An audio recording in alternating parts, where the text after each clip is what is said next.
विकृत कॅप्टन खराची गेल्या 1 तासाभरापासून चौकशी सुरू आहे आणि एसआयटीच्या टीमकडून खराची ही चौकशी सुरू झालेली आहे। महिलांचं लैंगिक शोषण प्रकरणामध्ये अशोक खरातवर गुन्हा दाखल झालेला आहे आणि माध्यम प्रतिनिधींना चकवा देत पाठीमागच्या दारातून अशोक खरातला आज एसआयटी चौकशीसाठी नेण्यात आलेला आहे।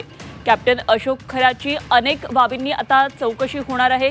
महिलांचं लैंगिक शोषण केल्या प्रकरणात, त्याचबरोबर मालमत्ता जमवल्या प्रकरणामध्ये राजकारणाशी संबंधित असलेला हा अशोक खरात, त्याच्या चौकशीमधून आता आणखी काय काय महत्त्वाचे धागेदोरे हाती लागतात, काय काय खुलासे होतात हे बघणं अत्यंत महत्त्वाचं आहे। 12 अधिकाऱ्यांची एसआयटीची ही टीम आहे आणि खास हे इन्व्हेस्टिगेशन पथक आहे जे नेमण्यात आलेले आहे। त्यामुळे अशोक खराची गेल्या 1 तासाभरापासून ही चौकशी सुरू आहे। किती तास ही चौकशी आता इथून पुढे सुरू राहते याकडे आपलं लक्ष असेल।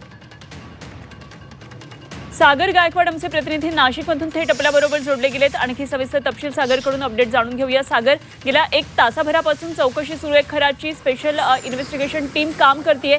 काय नेमकं सध्या आतापर्यंत काय काय घडलंय, काय अपडेट्स आहेत? नक्कीच, खरं तर 1:50 कॅप्टन खरात याला आले। तब्बल 1 तास झाला आहे याच ठिकाणी सध्या कॅप्टन खरातची चौकशी सुरू आहे। खरं तर अनेक मोठे नेते ह्या कॅप्टन खरातकडे आपलं भविष्य बघण्यासाठी जात होते आणि यामुळे कुठल्या कुठल्या नेत्यांचा, मोठ्या अधिकाऱ्यांचा आणि सेलिब्रिटींचा संबंध या सगळ्या प्रकारामध्ये आहेत याबाबतची सध्या चौकशी सुरू आहे। त्याचबरोबर बेनामी संपत्तीचा देखील संशय ह्या पोलिसांना आहे, एसआयटीच्या टीमला आहे। त्यामुळे त्याचे देखील कागदपत्र तपासणी सध्या या कार्यालयामध्ये सुरू होताना आपल्याला पाहायला मिळते। त्याचबरोबर कॅप्टन खरातांचे कुठल्या नेत्यांबरोबर, कुठल्या कार्यकर्त्यांबरोबर काय संबंध होते, कुठल्या उद्योजकांबरोबर काय काय संबंध होते हे देखील तपासण्याचं काम सध्या एसआयटीच्या टीम करत आहे। खरं तर 12 अधिकारी या एसआयटीच्या टीम मध्ये आहे आणि या 12 अधिकाऱ्यांकडून वेगवेगळ्या 3 गुन्ह्यांमध्ये ही एसआयटीची स्थापना करण्यात आलेली आहे आणि या तिन्ही गुन्ह्यांची तपासणी जी आहे ती सध्या या कार्यालयामध्ये करताना पाहायला मिळते। विशेष बाब म्हणजे जे व्हिडिओ कॅप्टन खरातच्या ऑफिसमधले व्हायरल झालेले आहेत, त्या महिलांवरती जे अत्याचार झालेले आहेत त्याबाबतची चौकशी जी आहे ती कॅप्टन खराताकडे करत असल्याची माहिती जी आहे ती आपल्यापर्यंत पोहोचते।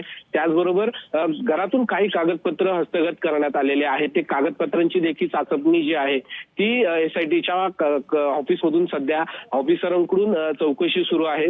त्याचबरोबर ही जी आता चौकशीला 1 तास पूर्ण झालेला आहे, मात्र ही चौकशी अजून किती वेळ चालेल याबाबत अजून कुठलीही माहिती मिळत नाही। कदाचित ही चौकशी 5 ते 6 तास देखील चालू शकते आणि त्याच बाबतची सगळी जी माहिती आहे ती आपल्यापर्यंत आता सध्या पोहोचते। चौकशी अजून 1 तास झाला सुरू आहे, याबाबत आता सगळ्या बाजूनी जी आहे ती चौकशी होताना आपल्याला पाहायला मिळते। आता नेमकी या चौकशीत कुठल्या कुठल्या बाबी अजून समोर येतात हे पाहणं आता महत्त्वाचं असणार आहे। खरंय, संपूर्ण महाराष्ट्राचं लक्ष खरं तर या सगळ्या घडामोडीकडे आहे आणि त्यामुळेच आजची ही एसआयटी चौकशीमधून नेमकं काय बाहेर येतं आहे आणि अजून किती तास ही चौकशी चालते आहे, पुन्हा ही चौकशी होणार का, अशा अनेक महत्त्वाच्या प्रश्न खरं तर आता पुढे आहेत। त्यामुळे निश्चित वेळोवेळी आपण जोडले जाऊया सागर आणि आणखी सविस्तर तपशील आपल्याकडून जाणून घेत राहू। तुर्तास धन्यवाद दिलेल्या माहितीसाठी।